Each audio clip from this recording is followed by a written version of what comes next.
अरेशा के अल्फाज मद्धम हो गए। इस कर दो, अरेशा में तुम्हारी बेटी होने का लिहाज कर रहा हूँ, आइंदा अरोशा का जिक्र इस घर में ना हो तो बेहतर है। वह अरेशा को हाथ के इशारे से चप करवाते हुए क्यों ना हो बाबा, वो मेरी बहन है, आपकी बेटी है। गलतियां तो इंसानों से सी होती हैं और माफ़ भी इंसान ही करते हैं, और हमने तो अरुषा को बोलने का मौका भी नहीं दिया। क्या गलतियों की तलाफी नहीं होती?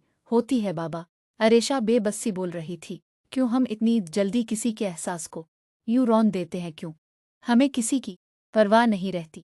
बाबा कहते हैं ना कि अरेशा थोड़ी देर रुकी और फिर आंसू साफ करती हुई बोली, कभी कभार आंखों देखा और कानों सुना भी गलत हो जाता है, तो क्या पता फूफू ने भी कुछ गलत समझा हो।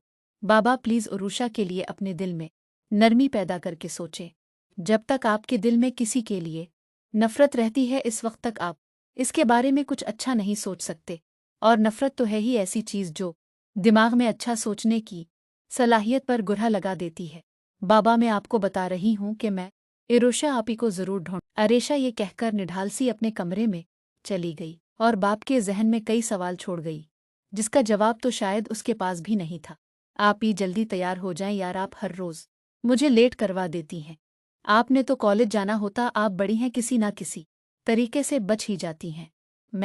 मेरा क्या, मुझे तो हर रोज फाइन भरना पड़ता है। कोई नहीं मेरी जान, तुम अपना लंच उठाओ। किचन से मैं बस आ गई और देखो अरेशा, तुम्हारा वाउचर अभी वैसे ही पड़ा है, अभी तक तुमने फी नहीं पे की।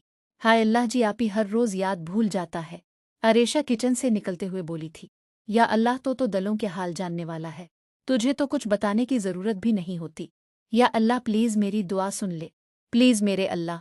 अरेशा अपने कमरे में बैठी रो रो कर अल्लाह से दुआएं कर रही थी। या अल्लाह, हमें आप ही उरुषा से मिलवा दी और बाबा के दिल में इनके लिए नरमी पैदा कर दी। या अल्लाह, मुझे पता है तो हर दुआ कबूल करता है, कोई भी दुआ रद्द नहीं जाती। या अल्लाह, मेरी ये दुआ तेरे दर पे कुन की मुंतज़िर है। या अल्लाह, मेरी इस दुआ पे कुन फरमा दे, आमीन।